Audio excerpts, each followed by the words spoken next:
il faut penser à l'environnement intérieur. Les risques sanitaires, bien évidemment, je m'adresse à un public averti d'allergologues, donc je ne vais pas m'appesantir sur les risques allergiques. Je considère que ici vous connaissez globalement tous l'allergie et donc on en parlera, mais très succinctement. Je voudrais au contraire qu'on s'ouvre à d'autres risques sanitaires. Et donc le propos aujourd'hui, ça sera plutôt d'envisager l'environnement intérieur dans sa globalité et également d'intervenir donc en 2 temps. Le premier temps, ça sera une présentation classique et ensuite je terminerai par un cas clinique qui est personnel et que j'avais déjà présenté au CFA de 2022 et pour vous montrer qu'on peut faire des choses même quand on est médecin allergologue libéral. Et on parlait tout à l'heure de transversalité, je trouve que c'est très bien choisi parce qu'on peut avoir plusieurs plusieurs chapeaux sur la tête. Donc, d'abord, un petit peu d'histoire. Donc, la première fois qu'on va s'interroger sur l'importance de l'environnement intérieur dans la santé humaine, c'est au début du siècle dernier, avec l'apparition des grandes épidémies mondiales de tuberculose, de lèpre, et les architectes vont devoir construire des sanatoriums pour répondre à la demande, et ils vont s'interroger notamment sur quels étaient a priori les éléments qui étaient importants pour la santé humaine au moment de en construisant des bâtiments appropriés. Donc on va avoir là, vous avez sur la gauche le sanatorium de Alto, qui est un grand architecte, mais aussi d'autres architectes qui sont nommés des architectes hygiénistes, qui vont ouvrir les fenêtres, faire des balcons, privilégier l'arrivée de la lumière à l'intérieur des maisons et des bâtiments de santé. Penser que l'humain passe l'essentiel de son temps à l'extérieur, c'est une idée fausse. Il passe 80% de son temps à l'intérieur et le temps passé est encore plus important aux extrêmes de la vie, c'est-à-dire au moment de la vieillesse et de l'enfance.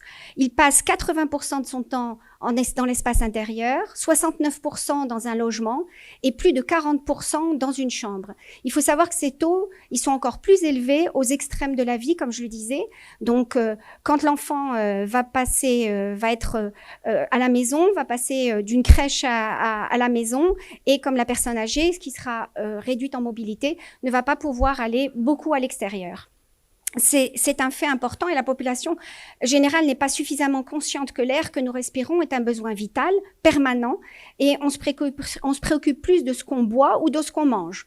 On peut passer 3 minutes sans respirer, 3 jours sans boire, alors qu'on peut passer 30 jours sans manger. Et pourtant, cet air que nous respirons, qui est à raison de 6 litres d'air inhalé par minute, 14 000 litres d'air inhalé par jour, eh bien, on se préoccupe très peu finalement de la qualité de cet air-là. Et surtout quand c'est un air intérieur. Il faut savoir que pour un enfant, de la naissance à l'âge de 2 ans, le nombre d'alvéoles va être multiplié par presque 6, passant de 50 millions à 300 millions. Et donc ça, c'est très important. Et cette période-là, dont je vous le montrais tout à l'heure, on la passe à l'intérieur. L'enfant, de 0 à 2 ans, il sera principalement à l'intérieur. Presque 90% de l'air qu'il va respirer, c'est de l'air intérieur. Donc, on va s'intéresser prioritairement à la qualité de l'air intérieur lorsqu'on va parler d'environnement intérieur et de santé. Mais pas seulement, puisqu'on va le voir tout à l'heure.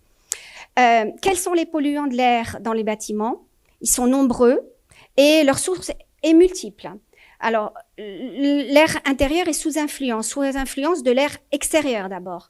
Tout d'abord avec des biocontaminants, les spores, les pollens divers et variés. On végétalise de plus en plus les villes et donc on a de plus en plus de spores qui vont circuler à l'intérieur des maisons. Et c'est une bonne chose dans un certain sens, sauf pour les allergiques.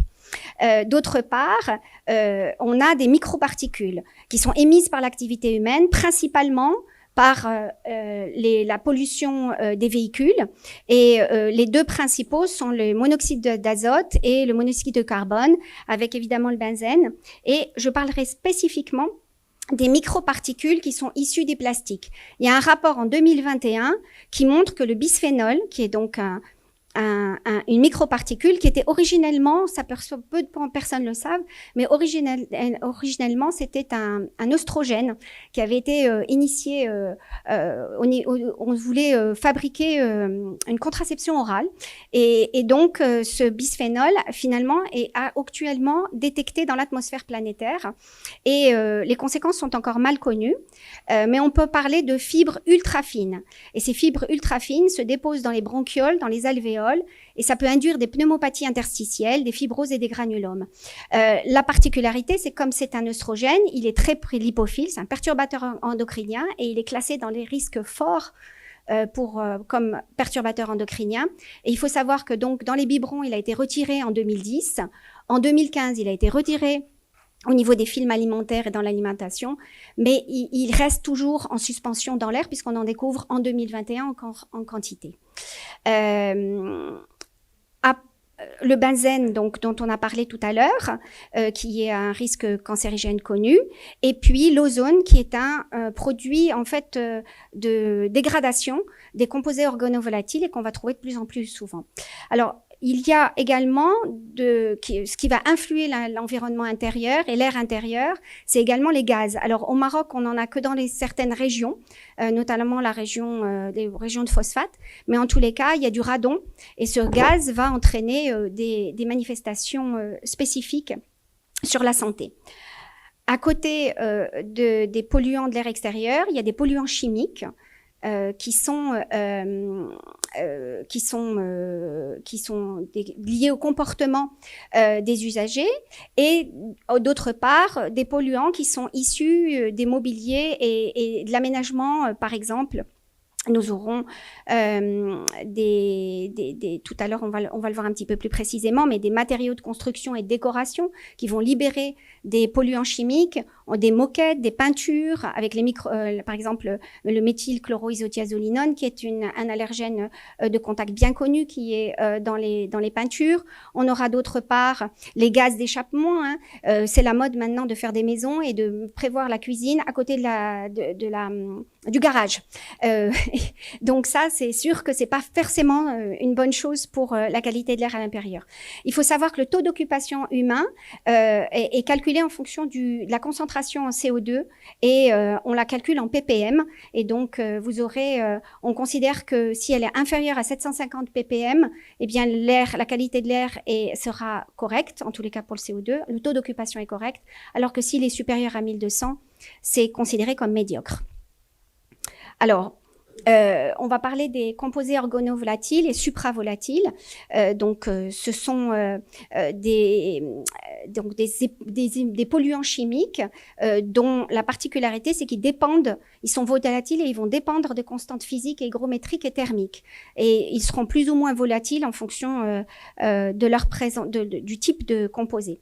Donc, on va en trouver dans le tabagisme, enfin dans les émanations du tabagisme, dans les détergents et les polluants. Donc il faut savoir que nettoyer, ça pollue. Dans les parfums d'ambiance et dans les bougies, dans les matériaux de revêtement et les murs, les sols, les matières plastiques, on en a parlé, les produits phytosanitaires qu'on va utiliser à l'intérieur des maisons, les insecticides pour nos plantes qu'on va traiter et les gaz en utilisant par exemple d'un chauffage au gaz, eh bien on va émettre à l'intérieur de la maison un certain nombre de polluants qui sont habituellement... Alors, il faut savoir que dans les composés organovolatiles, il y en a 5 qui ont été classés en haute priorité. Pour leur risque de cancer, de toxicité hématologique, d'allergie, dans les pathologies endocriniennes et de toxicité sur la reproduction de l'être humain. Je vais passer rapidement sur les bactéries, les virus et les moisissures. Et en ce qui concerne les allergènes liés aux animaux de compagnie qui vont être à l'intérieur de la maison et qui vont émettre également des polluants qui seront non chimiques, mais des micro-organismes. Voilà, je voudrais parler de trois grandes études, et notamment, alors la Presence, on va en parler plus tard, mais la Q-Watch, en fait, c'est l'analyse de la qualité de l'air, et sur notamment un point particulier, c'est l'influence du séchage du linge sur le confort hygrométrique, et notamment la concentration en polluants dans l'habitat. C'est-à-dire qu'on va déterminer si en faisant sécher son linge à l'intérieur, est-ce qu'on va avoir en fonction des lessives ou des assouplissants, une quantité de polluants chimiques importants. Et effectivement, les études, donc ça date de 2023, on n'a pas encore tous les résultats, mais en tous les cas, il y a des composés terpéniques présents dans de faibles proportions, mais il y a quand même il y a une identification de certains polluants supérieurs, dans des proportions supérieures à 1%, ce qui est quand même assez élevé. Alors la deuxième étude, c'est la cohorte Air Crespi, qui est toujours en cours d'ailleurs, qui va s'intéresser à la qualité de l'air et les caractéristiques à l'intérieur des crèches pour les enfants et pour les travailleurs en fait, les personnels à l'intérieur. Et là aussi, les résultats sont en cours. Je vous parle de toutes c'est très intéressant. En tous les cas, je vous laisse vous y référer. Les moyens de mesure de tous ces produits chimiques, on va faire des prélèvements de particules, ça c'est à titre indicatif, les micro-organismes par prélèvement, par impactage au niveau de l'air, au niveau d'un gel une gélose, et on va faire des prélèvements. Et sinon, en ce qui concerne les composés organiques et supravolatiles, c'est avec en fait, c'est un captage qui peut être soit sur une longue durée, soit de façon ponctuelle. Et il faudra toujours le comparer avec la quantité extérieure. Alors, vous allez me dire quelle est la solution. Alors d'abord, il faut éviter évidemment la pollution, d'utiliser des polluants chimiques au niveau de l'émission primaire, on va dire, mais surtout ventiler. Alors les premières mesures qui ont été prises qui ont été mises en œuvre, c'était au moment où les premiers appareils électroménagers sont arrivés dans nos cuisines, qu'on a eu des gaz, et donc là, on a dit, hop, obligation. Ça, c'était en Europe. Ensuite, il y a eu des hottes à balayage, je vous épargne. Et puis maintenant, pour ventiler, on utilise de la ventilation mécanique, simple flux, double flux, avec des filtres. Là aussi, je ne vais pas rentrer dans le détail. Ce qui est sûr et certain, c'est que la ventilation naturelle, elle peut être simple, mais les consignes qu'il faut avoir, c'est que entrebâiller sa fenêtre ou utiliser un entrebâillement oscillant battant, c'est pas suffisant. Et il faut au contraire ouvrir complètement les fenêtres pour avoir une ventilation efficace et plusieurs fois dans la journée. C'est pas la peine de laisser toute la journée. Au contraire, ça sera pas forcément bon en ce qui concerne le taux hygrométrique. Alors, quand on observe une baisse de la qualité de l'air, on va avoir évidemment des odeurs, on va se rendre compte que les performances intellectuelles vont baisser, et il y a des études très intéressantes sur les enfants d'ailleurs par rapport à leurs performances intellectuelles dans des endroits confinés. On va avoir, comme vous le savez, des irritations, des inflammations, des infections, évidemment de l'allergie, et puis comme je vous l'ai dit tout à l'heure, à cause des perturbateurs endocriniens que sont les composés organovolatiles, des effets sur la reproductivité humaine et des troubles endocriniens et cardiovasculaires. Alors, qu'est-ce qu'il faut pour bien respirer? Ce qui permet quand on a une bonne qualité de l'air, en fait, on va avoir une meilleure qualité, une performance intellectuelle. Et ça, c'est une diapositive qui a été utilisée avec l'aimable autorisation du docteur Suzanne Déhoux, et on va juste, donc, moins d'absentéisme, une meilleure santé psychique, moins d'allergies, moins d'infections. Je vais juste parler de ce qu'on appelle le syndrome du bâtiment malade. C'est qu'il représente quand même aux États-Unis 16% du nombre des bâtis selon les dernières études. Alors, je vous parlerai simplement de cette étude-là, donc en fait, c'est une étude de Krieger. Le principe, c'était de créer deux groupes, un groupe référence et un groupe modèle, et un autre groupe où on a construit une nouvelle maison avec des nouveaux critères, notamment sur la composition de l'humidité, enfin la composition de l'environnement, en faisant bien attention à la qualité de l'air, à l'utilisation de filtres, à l'utilisation de produits chimiques les moins polluants possibles, et on l'a comparé, c'était sur 68 enfants répartis en deux groupes, et en fait on s'est rendu compte qu'il y avait une baisse quand on utilisait donc dans le modèle maison saine entre guillemets, il y avait quand même une baisse de 41% du nombre de crises d'asthme, et aussi également un impact sur le nombre de jours sans exacerbation. Donc, je passerai rapidement sur la température et l'humidité.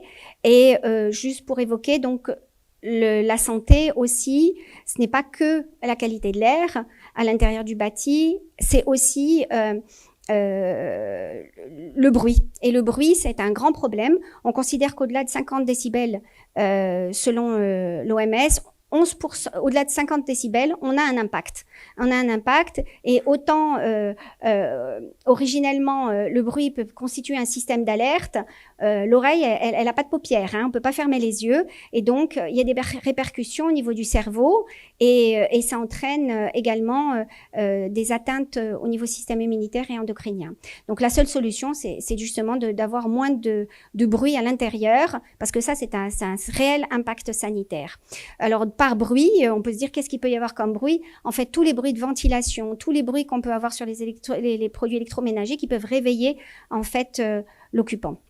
À côté, après l'air, après le bruit, la deuxième chose importante pour la santé, c'est la lumière naturelle. Et outre l'impact sur la vision des couleurs, hein, on sait pertinemment que quand on voit du bleu, quand on voit du vert, les neurosciences, elles nous disent que ça améliore nos capacités de concentration, nos capacités d'être heureux. Et on sait aussi sur le plan médical, en fait, ça va avoir un effet sur le cycle de veille et de sommeil, et notamment ça va le fait de ne pas bien dormir ou d'avoir des réveils la nuit, ça va avoir un impact sur la mélatonine et effectivement un impact sur un écrasement en fait du cortisol et du coup une accentuation, enfin disons au niveau chronique, quand c'est chronique, a un impact sur nos surrénales. Donc il faut savoir des choses intéressantes qui seraient intéressantes à souligner, c'est que la lumière naturelle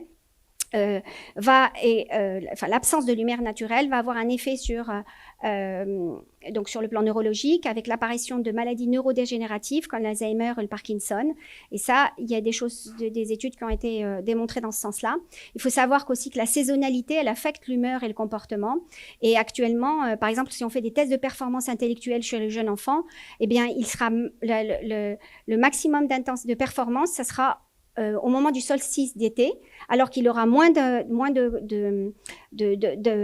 performance intellectuelle au moment du solstice d'hiver. D'où l'importance d'un environnement adapté, éclairé, les écoles notamment. Et c'est important parce qu'on ne parle pas que de l'habitation, mais aussi des écoles qui doivent être conçues par des architectes avertis et qui sauront utiliser ces critères-là. On vit aussi dans un monde multifréquentiel et nous sommes en capacité de mesurer l'exposition individuelle des ondes électromagnétiques. Chacun va recevoir tout au long de sa vie un certain nombre d'ondes. Il faut comprendre que pour chaque fil sous tension, dans une installation électrique où entre un émetteur et un récepteur, il y a des ondes qui se propagent dans l'air et à la vitesse de la lumière. Elles ne sont pas visibles, mais on va parler d'ondes électromagnétiques. Il va y avoir des ondes électromagnétiques de basse fréquence et il y a des ondes radioélectriques dites de haute fréquence. Et en fait, ce qui est très important de savoir, c'est que les champs de haute fréquence, ils sont atténués par tout ce qui est murs et autres, et au contraire, ils sont absorbés quand il y a de l'eau. Et il faut savoir que nous, en étant constitués d'eau en grande partie, eh bien, on va absorber plus facilement ces ondes électromagnétiques et ça aura un impact. Alors l'impact actuellement, il est en cours d'étude, parce que là c'est l'ANSES qui a montré donc les risques, je vais le lire. Alors, les risques sanitaires des ondes électromagnétiques n'est pas démontré, mais des études doivent être poursuivies dans les 4 domaines en particulier. Donc, ce qui a été démontré, ce qui semble être démontré, envisagé, c'est qu'il y a des risques de tumeurs cérébrales sur le long terme, également des troubles de la mémoire, des troubles de la fertilité et évidemment des troubles du sommeil. Je terminerai en vous disant que finalement, le futur, c'est il faudrait avoir une approche holistique. On ne peut pas envisager un être humain sans son environnement et sans gérer l'environnement. Et comme son environnement, c'est l'environnement intérieur, il ne faut pas passer à côté. Donc, si vous devez retenir qu'une seule chose, c'est ça, il faut évidemment baisser les particules les microparticules dans l'air extérieur, mais aussi diminuer les polluants, faire en sorte qu'on utilise le moins possible d'agents toxiques, à l'intérieur, faire attention à nos enfants, utiliser des produits et des matériaux qui sont moins émissifs, et puis ventiler ou avoir une ventilation mécanique. Il faut aussi impliquer les architectes, je crois que c'est très important, parce que sans ça, on ne pourra rien... Les architectes, les politiques aussi, et voilà. Alors, je ne sais pas si j'ai le temps. J'ai encore le temps. Alors voilà, j'ai essayé d'être rapide. Alors là, c'est juste, donc c'est le fameux, voilà, c'était une étude environnementale de la qualité de l'air d'un bureau à Casablanca, dans le cadre de l'exploration d'une conjonctivite allergique atypique. Donc ça avait été présenté au décours donc des regards croisés. C'est une session au CFA qui permet que chaque pays présente un cas clinique particulier. Et donc voilà. Alors en fait, il s'agit d'un monsieur de 35 ans qui vient consulter pour une conjonctivite chronique, mais elle est quand même un peu atypique. Alors il est connu comme étant atopique, il a une rhinoconjonctivite saisonnière, il est allergique aux acariens, chiens, chats et pollen de graminées.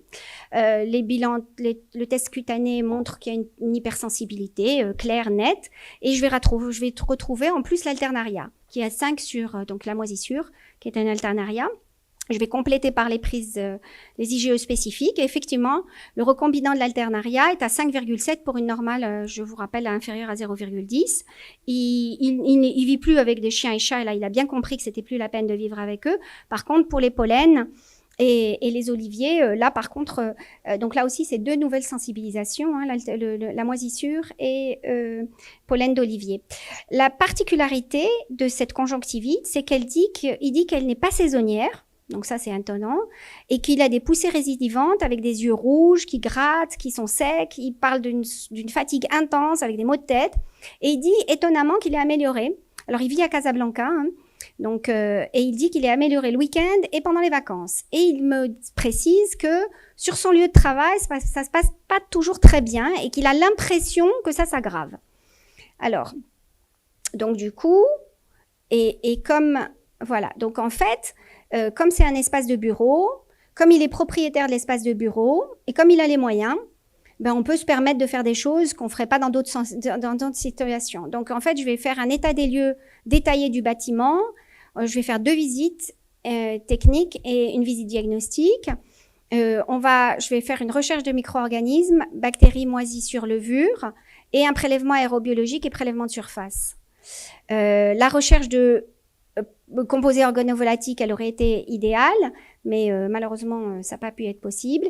Et la recherche, évidemment, d'une source polluante non identifiée, c'était les questions qui se sont posées.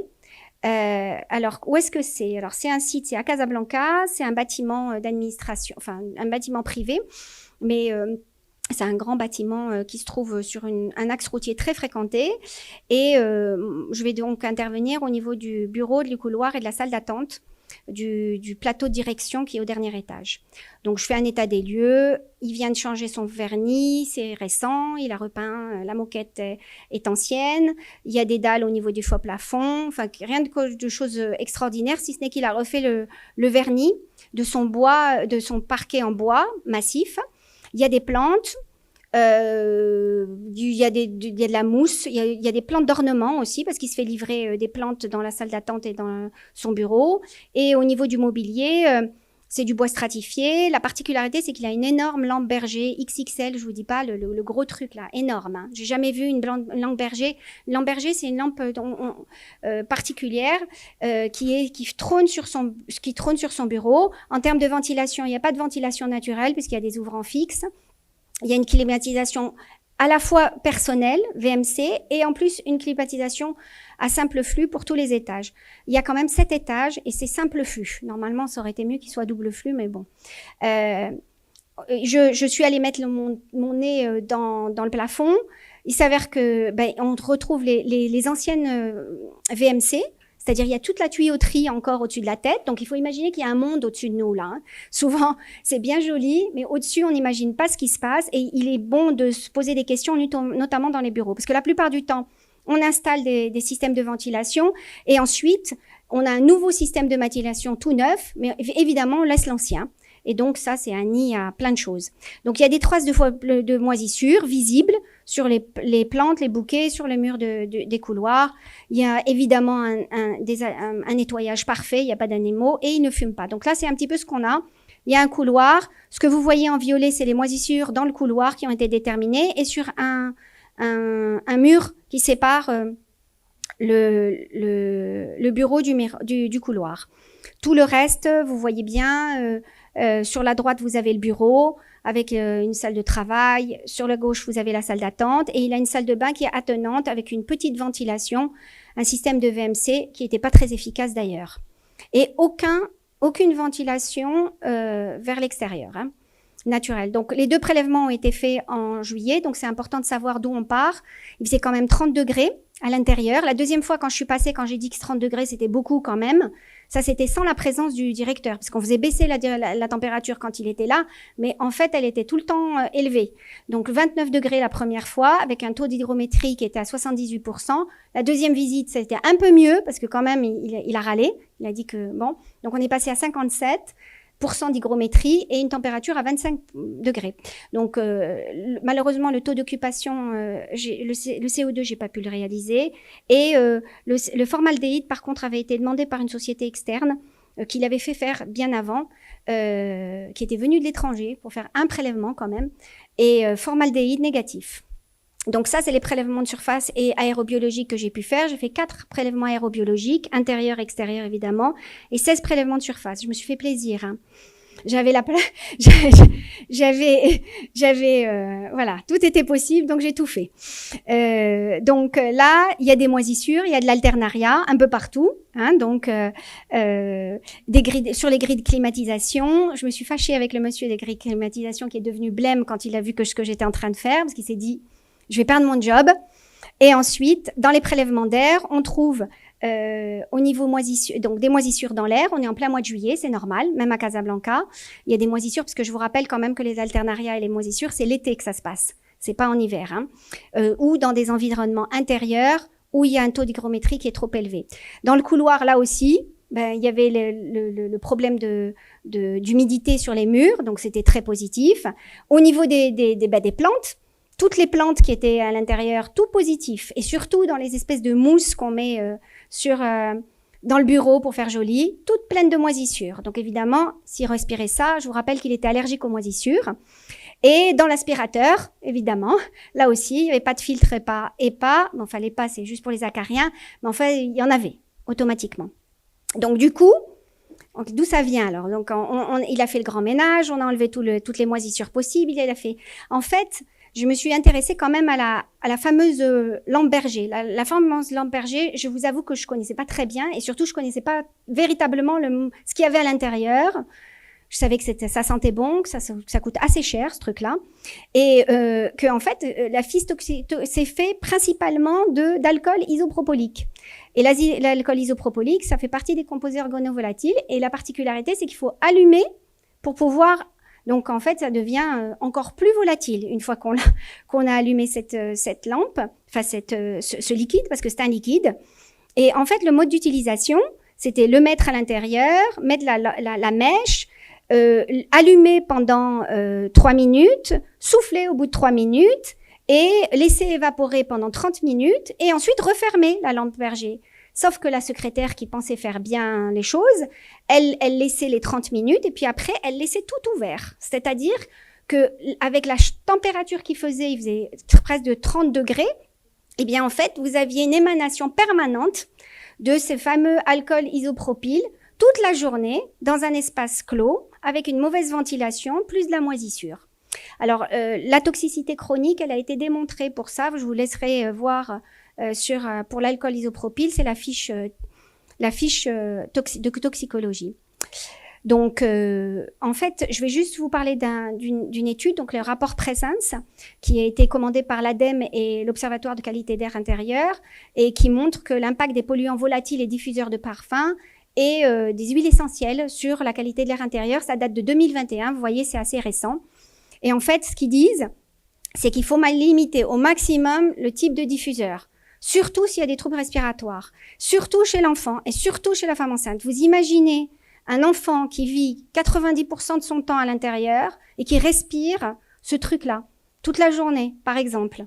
Donc faites attention, ou les sprays divers et variés qui sont connus pour être assainissants, ça c'est une catastrophe. Mais ça, en tant que pneumologue ou allergologue, j'imagine que vous avez déjà été alerté sur ce point-là.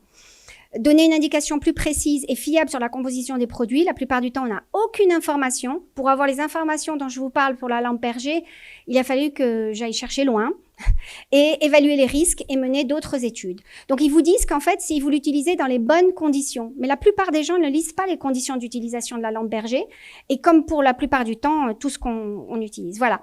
Donc là, je vous rappelle, je vais passer assez rapidement. La réglementation marocaine sur la qualité de l'air, c'était intéressant de revenir là-dessus. Alors, depuis 2013, il y a eu des choses intéressantes. La COP22 à Marrakech, ils en ont parlé un petit peu. Il y a eu des décrets qui fixent les modalités de qualification des organismes mesurant les agents chimiques. Et pour la période 2018-2030, il y a le plan Air. Voilà. En tous les cas, je vous remercie de votre attention. J'espère que je vous aurai intéressé. Et voilà.